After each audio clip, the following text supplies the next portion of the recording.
Alright, this week what we're going to do is we're going to put together some of our major pentatonic scale ideas into a solo. What we're going to use for an example is a solo that I've done for the song Codependence Day, which is a track off of Desert Center, which is an album that my band put out a few years ago. I'm going to play a little bit of it right now.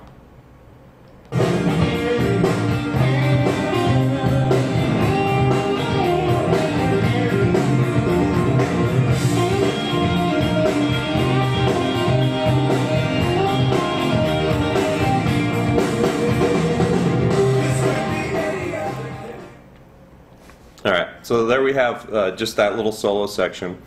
There's actually going to be a downloadable version of that snippet on the blog, so if you need to listen to it to work through it, you've got that. The beginning of it, the first measure here, we're in the key of B flat major. We've got our fourth finger on the B flat on the 6th string, 6th fret, and the main scale I'm using for the majority of this is just our home position major pentatonic scale.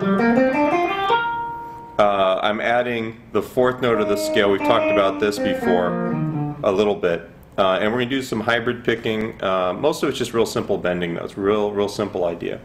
The first measure, the first lick, all I'm doing is I'm just hammering on from the 3rd to the 5th notes on the 4th string, playing the B flat, which is the root, and then coming back to the G, which is the 5th fret, 4th string.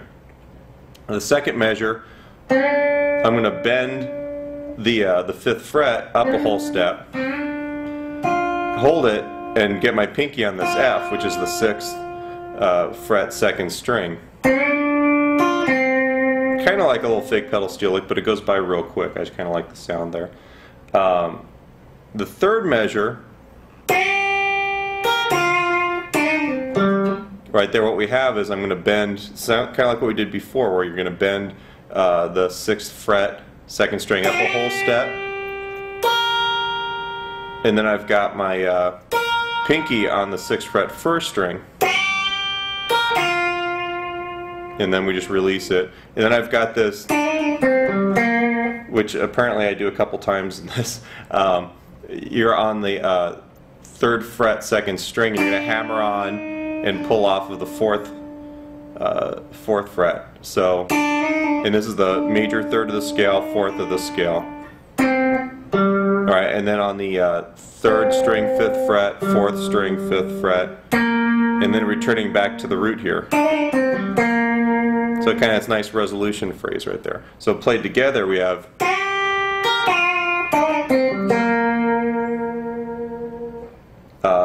the second measure, or actually 4th measure, 2nd measure of that line, starting on the B flat, which is the root, pull off.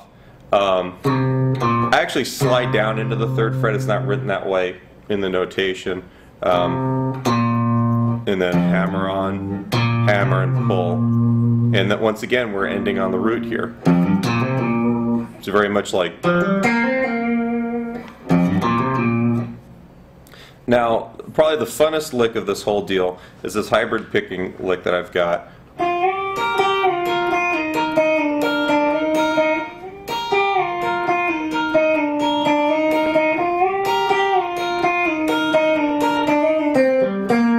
And ending with the lick from the 3rd measure. What I'm doing there is and these are all in time bends. You're going to be going from the 6th fret up a whole step. So we're going F, G, and then I'm playing the B flat, or the note on the 6th fret, 1st string, and I'm actually going to be using my pick on the 2nd string and my middle finger on the 1st string. So you're going to get.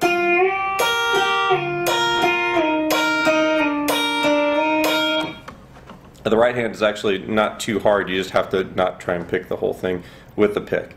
You try and hybrid pick that. All right. So we've got the bend 1, E, and 2. Now the notation on this isn't particularly clear because I'm not the greatest at using Finale, which is the editor program.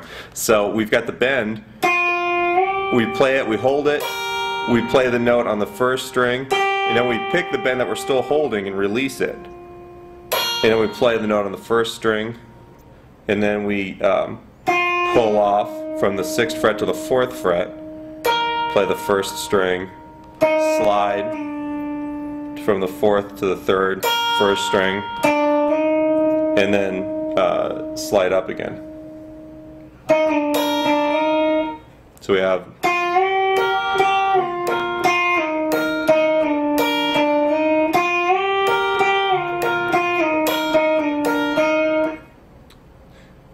the ending, the last phrase here, what we're doing, you've got the standard lick, and then, which is that hammer-on pull-off from the 3rd to the 4th frets, which also happen to be the 3rd to the 4th of the scale. The 5th fret on the 3rd string, 5th fret on the 4th string, and then ending or resolving on the 3rd fret, 3rd string. As I'm looking at the notation here, this has been pretty difficult to notate, so it doesn't make a complete whole amount of sense sometimes. But that lick, the longer lick, is actually written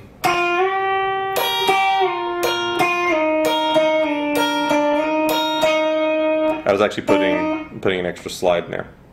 So we basically just have a real simple kind of pop country solo in the key of B flat, using our major pentatonic ideas, a little bit of hybrid picking, nothing too difficult or too hard. When you play a solo like this, you're really trying to play something that isn't real jammy. It's a really short solo. We only have 8 measures, and we're really trying to make a statement that makes sense within the song.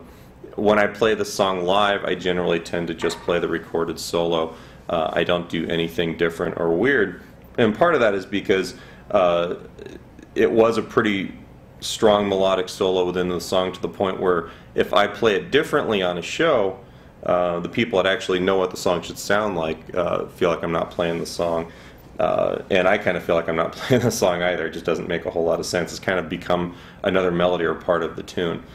Sometimes when you have a short pop solo like this, you want to do something a little simpler. I was able to do something a little crazier towards the end with the fast repeating lick, but it wasn't like I was sweeping arpeggios or doing something crazy technique-wise. It was actually kind of a fairly simple thing that just repeats a few times.